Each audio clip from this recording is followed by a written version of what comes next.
So since we've already done 2 videos talking about high-end equipment and audio systems, I figure we're going to lump this one into sources. And, it's not sources like, what the police use to find a bad guy or anything like that. Or, I don't know what other kind of source we have. We were going to ask ChatGPT for a joke with sources, but that didn't happen. So, There are no good jokes about sources. Probably not, yeah. But sources, we're meaning the hardware, the actual, whatever it is. It could be a streaming DAC or a DAC or, maybe if you want to go backwards even one more to the PC or a tablet or whatever you're running, the gear that you're running that actually is playing the music into the system is the source. And there's a lot to choose from there. We've got analog sources, digital sources, and most people your guys' age are probably more used to the digital side of things. Well, and headphones in general. Not a whole lot of turntables or tape decks in headphones. No. It's mostly digital streaming in some way, shape, or form. So. Yeah. It gets a little impractical. Yeah, it's kind of difficult. If you already have a turntable, though, which a lot of guys do, I'm sure they use it all the time. Yeah, it makes a wonderful source, but a little challenging to navigate for newcomers, and the cost can be a little less than ideal, especially if you're used to streaming services and DACs. The ease of use and cost can be pretty low. Norm found out he got one for himself, and he's enjoying playing with it. Yeah, yeah, I use it quite a bit. We purposely picked one that is difficult to upgrade so that there wouldn't be a spiral. It comes with an average cartridge on an average tone arm on an average turntable. And it's automatic. Yeah. So I'm not going to scratch a record dropping a needle on it or something. Did it even have a built-in preamp? I forget. It did, but it ended up being terrible. Okay. So I do have a preamp now. But there you go. Yeah. There's certainly a novelty to physical media, and I think that even kind of encompasses CDs. Having a physical thing from your favorite artist is a little different than clicking on something online. And I think it can make you more engaged with the album. Yeah. Certainly depends on how you listen and whatnot. But I've got a few albums now, and some of them sound dramatically different on vinyl. Yeah.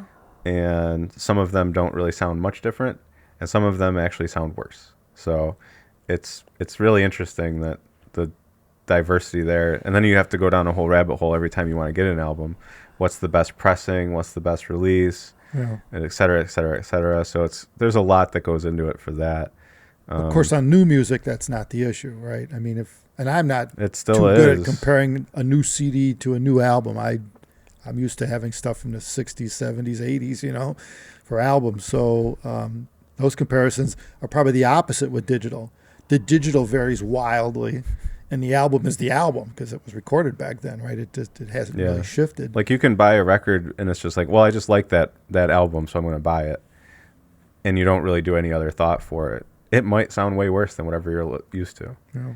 The one Daft Punk record, Random Access Memories, it is boomy bass on vinyl. Yeah. And there's really no way around it. It just is. I don't know what the difference is. Of course, if you talk to someone with a $50,000 turntable, they'd probably say it sounds great. So, it just depends on the source. So it does depend on the source, and that's kind of what we wanted to talk about. That's one of the main things with headphones is that we talked about amplification and how critical it is to really get a suitable amplifier for whatever the speaker or the headphone is you're using.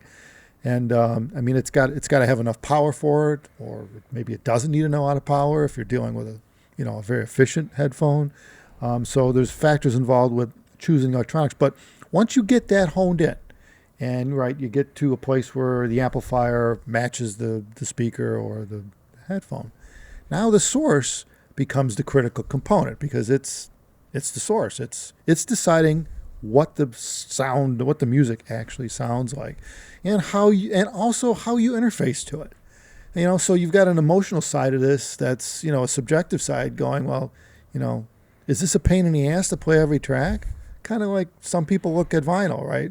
Even though and others don't. Yeah. It depends on how much work you want to do to listen to music. Some people just want it to go through their playlist. And obviously digital is the only way to go. Well, I have a Roon endpoint at my desk at work that I use all day, every day. However, if I want to listen to a voicemail that came in through email, I then have to switch sources back to USB from the Roon streaming service. And on that unit, it's not that easy. Right. It's like it's a screen swipe with its touch sensitive, sometimes I miss it. The buttons aren't that easy to see. So like right there, I'm like, in that environment, it's just annoying. So I hardly ever actually use the Roon endpoint. When you're picking a source, and it probably, the thing is at first, you might not realize the features you really need, right? Because you're growing the system. You start tagging stuff on like different sources. Like, let's say you wind up using a turntable and a cassette player that someone handed down to you or whatever, right? And digital, right? Streaming.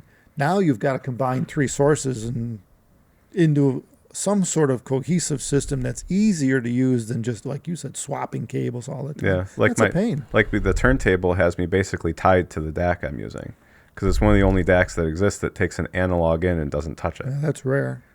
So it's there's even a setting to change the volume control to analog specifically for that. Yeah, you almost need a preamp at this point. You need to add a preamp. Which starts to get you toward the 2-channel realm. The 2-channel guys would understand all this entirely, because they almost always have more than one source. And that's the whole idea of having a preamp. But in the headphone realm, we try to avoid preamps because it's an extra box, extra cost, can change the sound, skew it a certain way, all kinds of reasons why. And, headphones just tend to be more finicky. They're more particular. They tell you what's going on to a higher degree. So a lot of DACs do have some built-in streaming in it, so that can be convenient. But then you have to decide whether it's useful, as you said. Like, we have this Boulder preamp that has some streaming in it, and it's great as long as you're ready to use your phone to control it the entire time, because it has no interface on it. Right. You can see right there. So it's got the volume dial and input buttons, and that's it. So it's made mainly for remote interface. Right. Yeah. So you're stuck there, but it'll take in anything. You could plug in a hard drive to it, and it'll play the music off your hard drive. But you got to get your phone out and go through the library. So. That wouldn't be a problem for me. Like, I use a dedicated iPad in my listening room, so it's got the Tidal app in it. It's got the Qobuz app in it. It's got the DCS app in it. It's got, and if you think about it, that's almost nowadays, that's the new preamp, right?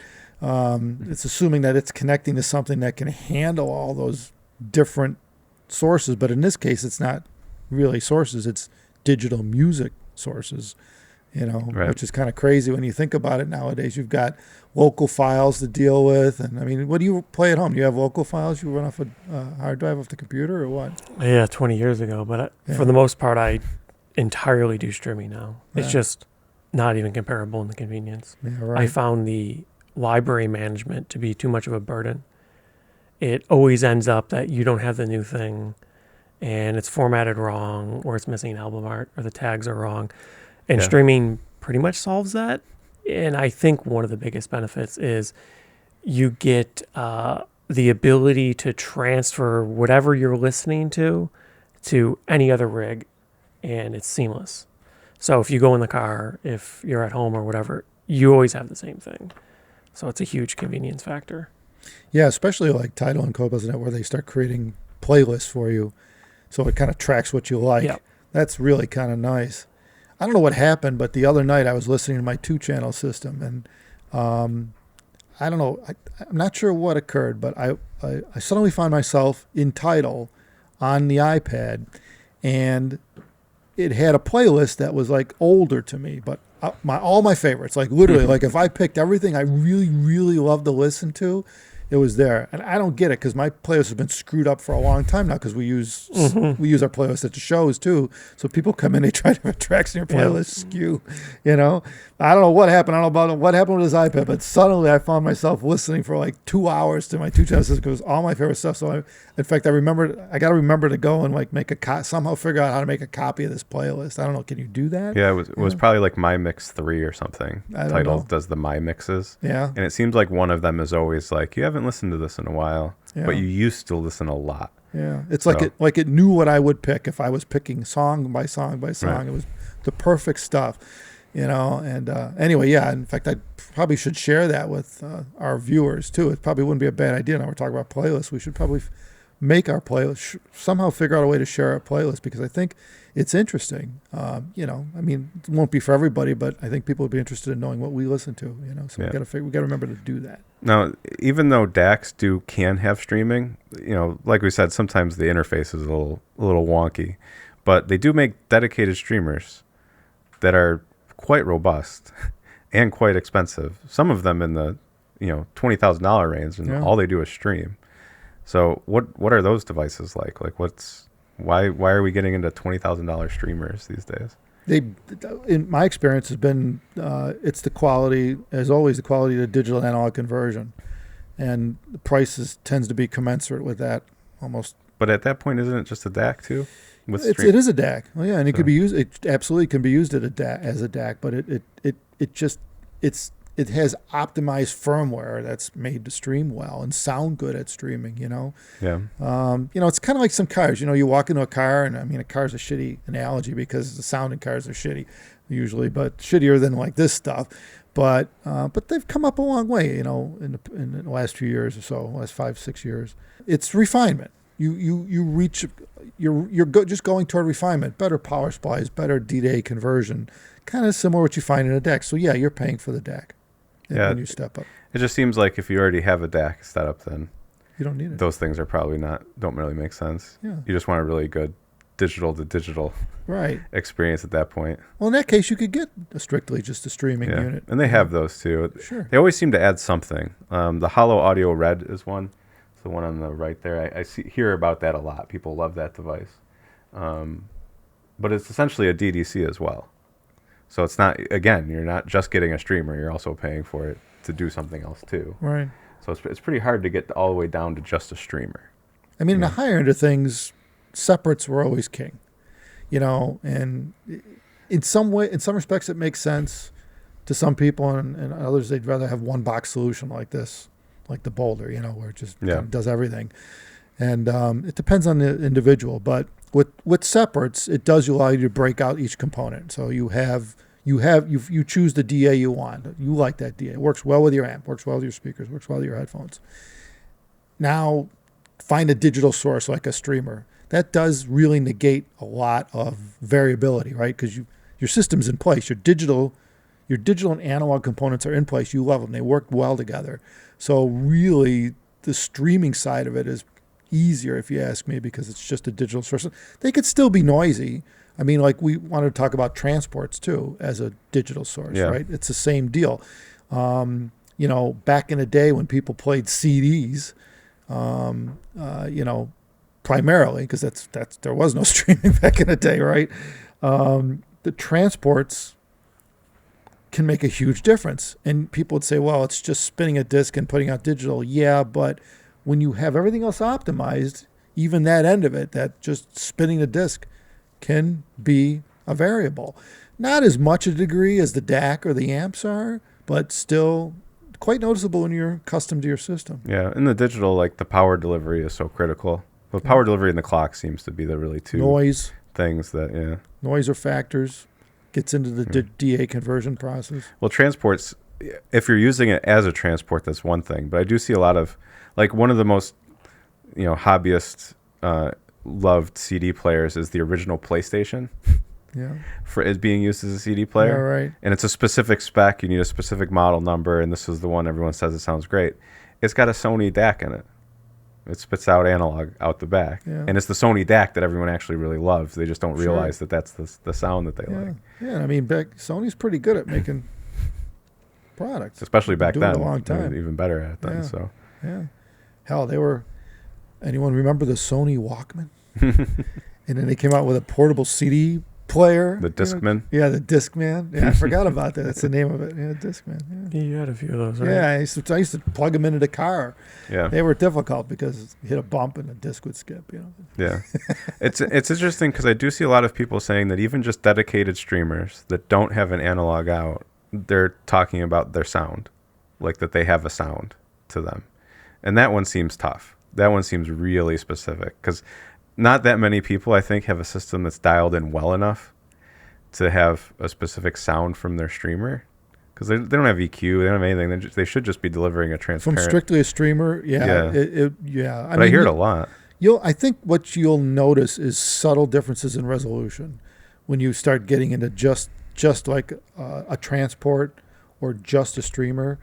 Yeah, it becomes a bit more subtle. But, it depends on where you're coming off of. Like, if you have something that's just a noisy piece of shit, and you go to something that's really good or just better, much better designed, it could be pretty dramatic. I mean, I've heard sources and back in the day, even from CD players and stuff that were utilized as transports, and I've heard them add grunginess to the sound, and where again when it's done right, that goes away. There's a certain level of clearness or clarity. So it's probably less finicky nowadays than it used to be back in the day because digital's so well refined now too. Yeah. But but then again, it depends. Then again, you got some people. I've talked to people that are getting into headphones or have 2-channel, and they're still running their CD players or the transports from Y2K. Yeah, my transport's incredibly old. Yeah. So Sony 5 disc changer, it's got to be at least 30 years old. Yeah, I mean, if it still works and it sounds good, then it's fine. It's a digital source, Yeah. It's one of many sources you can use, and I don't blame them. I mean, there was some nice stuff made back in the day, and if you're using it as a transport and you're running into a modern DAC, yeah, great. Now, of course, it's very common in headphones. It has to be at least the majority, if not over 70%. Are like Eric and I, in which our only sources are PC. And that's digital into your DAC. That's the only way to really use your PC. Yeah. And that has some challenges, though. Yeah, noise. Yeah. What kind of challenges have you run into with your PC and audio? Surprisingly constant minor annoyances. I don't know why it's always an issue, but you turn the computer on and sometimes the DAC doesn't connect or the audio device changes. And you wouldn't think that would make any sense. A computer's supposed to be pretty good at doing the same thing over and over, but inevitably 9 times out of 10 it works, and one time for whatever reason it doesn't. And I have to unplug it and plug it back in or something like that. And it's a little annoying. I could see how that would be a burden. You don't really get that with old systems. If you have a turntable or transport or something, you turn it on. If it's working, you're probably going to get the same result every time.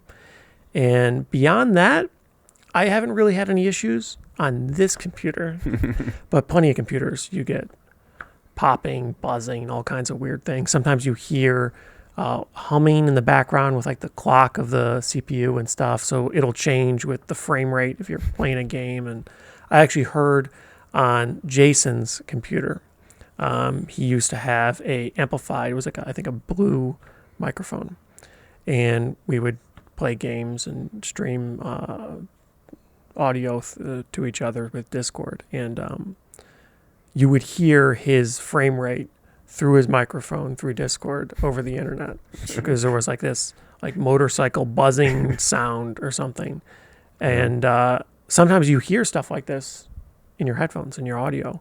And it certainly depends on the computer and the setup and whatnot. But some stuff is very forgiving and others, not at all. Well, that's a huge reason why people do go to a dedicated streamer, or a transport or whatever, because it's not it's optimized for doing just that. It's not a PC made to play games with a video card that's drawing 50 amps off the power supply and throwing noise all over the place, And, well, like even if you build it, like I had a computer I built brand new with a good power supply, and it was nice and quiet for what seemed like forever. And then all of a sudden one day, it just hummed and would never stop humming until the end of time. And the motherboard was good. The motherboard advertised it's isolated and showed a little line on it where this is the audio stage. You never know what causes it. Yeah, you could add a cable somewhere, a connection, and create this weird ground loop scenario, and all hell breaks loose, or opposite. You can have all hell breaking loose all the time, change something, and it goes away. And that's a real problem when you're interfacing with PCs. The Mac stuff I found to be pretty quiet. Like, I don't think we run into too much issue with Mac. They have a different issue. Windows PCs in general, you have to use the USB. You can use the coax and the optical out if the motherboard has it. Probably has atrocious jitter, just audible jitter, which is ridiculous. It shouldn't even be. If anything, possible. you probably want to try SPDIF out of a PC. Even then, if you can do it, it's insane. And then the analog out, you're just going to be amplifying more garbage. That's not so. Right. You pretty much have to use USB, and in that, oftentimes the computer noise gets into it. and you need galvanic isolation, and that's really the only fix for it. So most people have some type of little galvanic isolator box. Plenty of companies out there that are making it. filters, that Yeah. or try to isolate the PC from that. You can get, for PCs, you can get dedicated USB cards if you have space in your PC to add a card. Yeah. For probably $500 or so. We just bought one from JDS Labs for our editing computer. It was $50. USB-C in to USB-C out. All the noise was gone.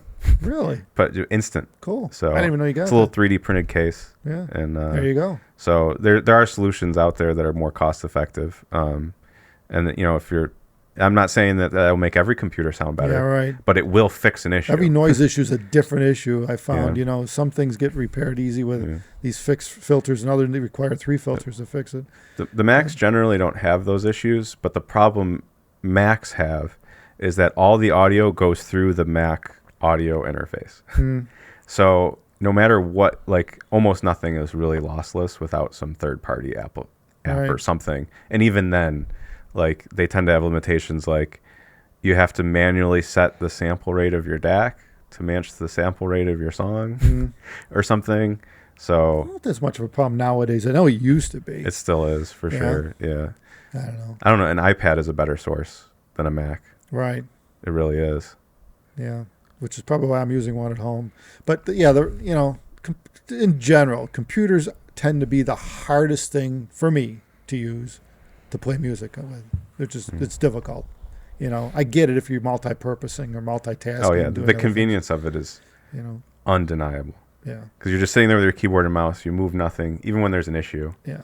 You're within 3 clicks of fixing it. But for me, I mean, if I'm using it dedicated for music, it's maddening. I'd way rather, an iPad's fine with me. A CD player is fine with me. I'm okay with that, even though I've moved away from that. But I used to, when I first got in digital, I had a laptop with USB going into the system.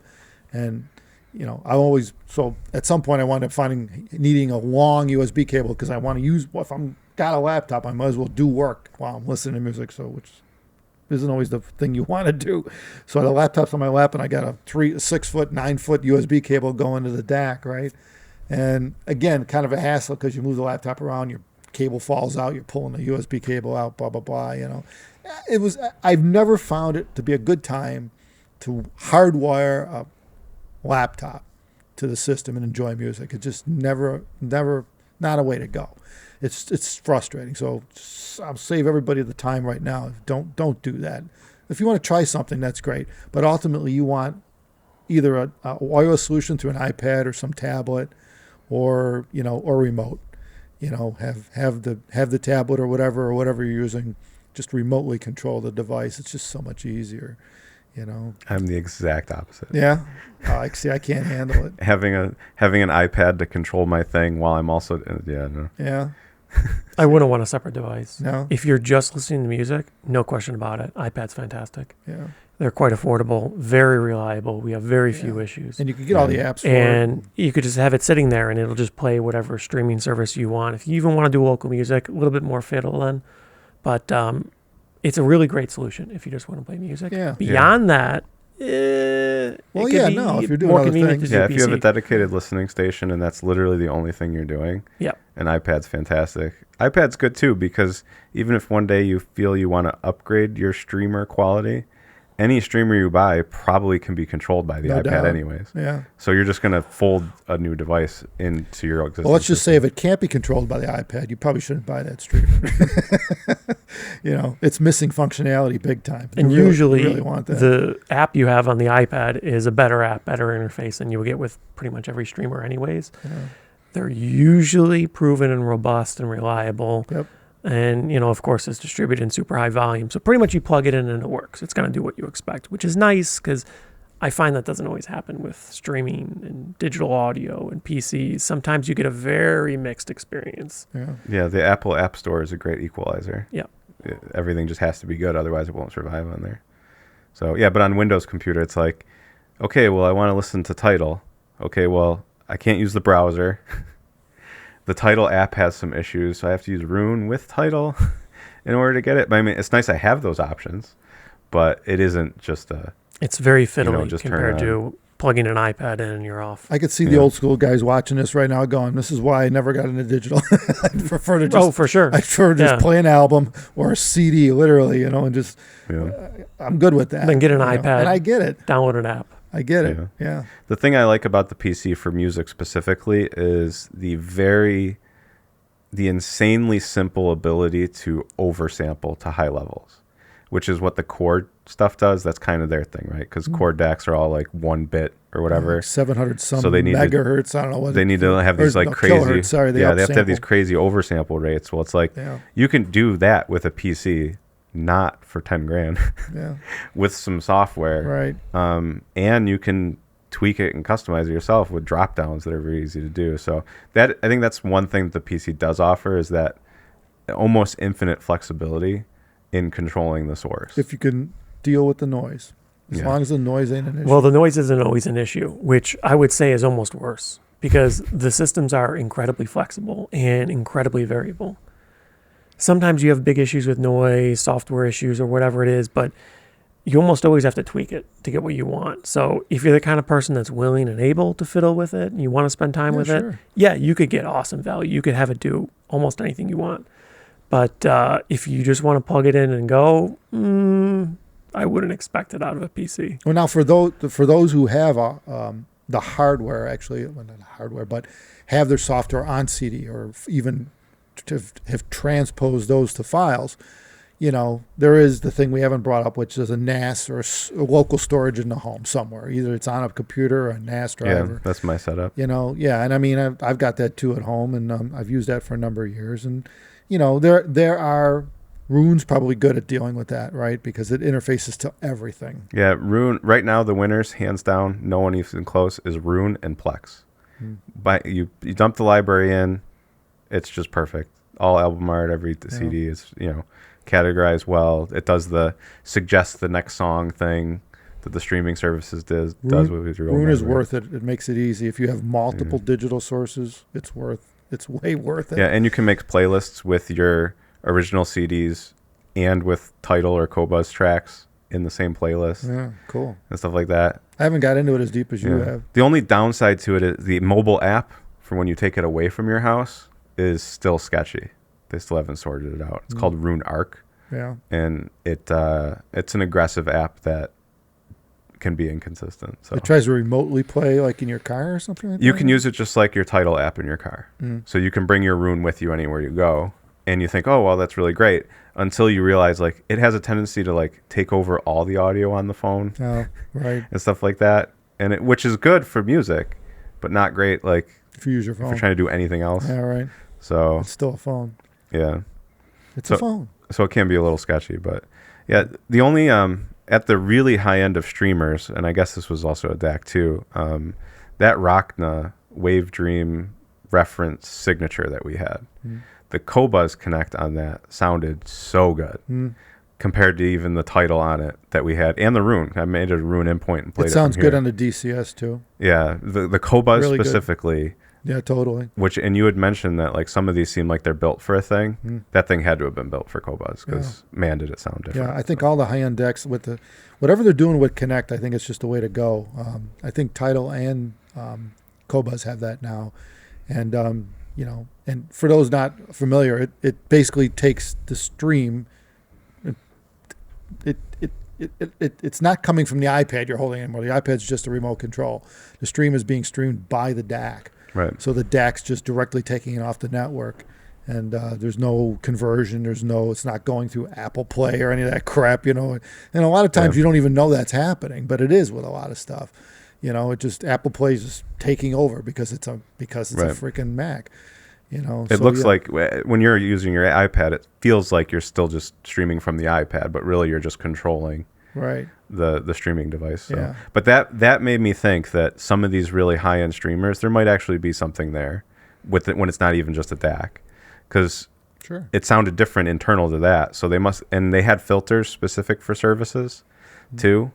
So yeah, there's got to be something to those streamers. Oh, there's no question. There's a lot of engineering that goes into that to make them do exactly what they do well. And that's one of the benefits of getting separates.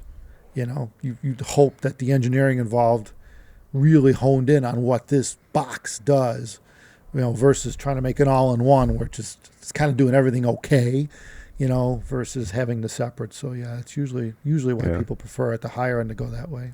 I still haven't really seen a streamer that's really good to use without a tablet. I don't know. They don't seem really well optimized, because even like when you get it started playing, some of them are really good with like play and next and shuffle and even some EQ and stuff like that. But if you want to like scroll through your library from a screen that's this big, I know. I don't know. I haven't really seen one that. Yeah, we haven't played with it enough to know. We should probably look into that. We just haven't. We haven't got the latest Orlick stuff or anything like that to see what because their apps have evolved. I haven't used an Orlick app in 5 years. I'm sure it's gotten better. It seems like it's a real potential problem solver, because you could more or less eliminate the issues we've talked about with PC and even Mac. And you have a solution that someone designed to work. You take it out of the box, you plug it in. That's it. It works, right? So obviously there's a lot of benefit potential there. And it'd be nice if we had extensive experience with all the latest high-end streamers, but there's so much now, though. When you think gets about challenging and cost prohibitive. I mean, every company's probably got 5-6 models, and how many companies are doing it? It's like unbelievable. Well, if you wanted to make a $20,000 streamer right now, you would have to also be able to sell it to 2-channel, which means the screen needs to be 12 inches big, because you got to see it from 8 to 10 feet away. It's got to be a rack width, full 17-inch component. Just the screen, because you wouldn't be able to read the songs from 10 feet away. Yeah. Like, I don't know what the DPI measurement is at 10 foot, but it's got to be, it's like 42 inches or something. Right. A lot of people don't even have line of sight with this stuff, so they couldn't see it no matter what. So yeah, that's a big challenge. But at the same time, though, then those screens are almost useless. Well, it's like you got to have your iPad. Hence the iPad. That's kind of, most of these companies have gone that way too. You're right, but the screens are going away at this point. They really are. They are with some exceptions. They're also really noisy. Yeah, right. I told you a while ago I made my own streamer. It was because I had that Hollow Audio Red, and like the first step is to set up Raspberry Pi software on the device. So you buy the device and you're like, wait, this is just a Raspberry Pi. I'm like, why did I get this when all it is a Raspberry Pi? You already lost me there. So I never had a Raspberry Pi. Yeah, Raspberry Pi is just those little. It's like a little computer. It's like a little project computer. Yeah. It's about this big. I'm familiar with it. I've just never used it. Yeah, so you can do whatever you want with it. Yeah. And it's like, well, why is this? And the reason is because of the power and the clock that's inside the device. But the software, they generally rely on everyone else to make the software for it. So I built my own streamer using a Raspberry Pi. Got ultra conductors and ultra capacitors and whatever this other stuff. As soon as I added a screen to it, it was 30 dB of noise in it. I had to put the screen on a stick to put it 12 inches away and shield the screen in order to make the noise leave the system. Yeah.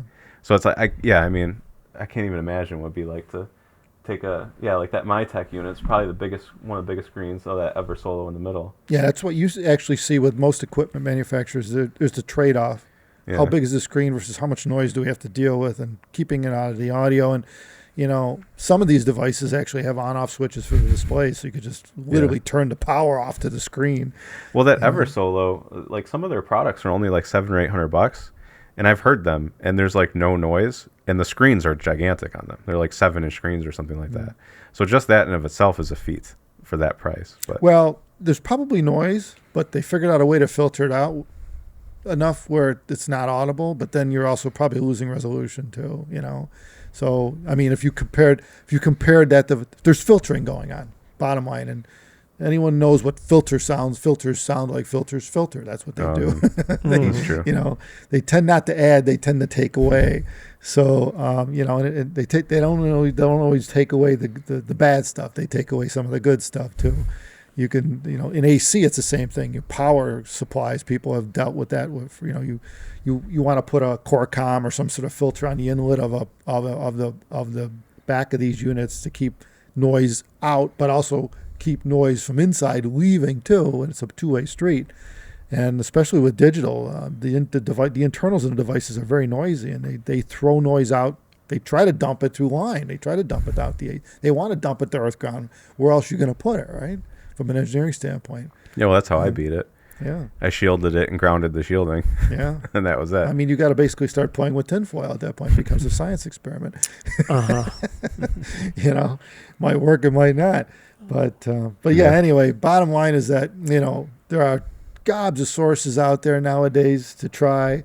It's confusing. I think the first thing you need to do is sit down, maybe with an iPad or a piece of paper and a pen, whatever you use to write with or type with. And first thing you got to do is probably determine what are your goals with the source. Like, how many sources are you going to have? You know, and you'd be surprised when you think about it. If you wanted to combine all your sources into one system, you might be surprised you have more than one. You might have 3, 4.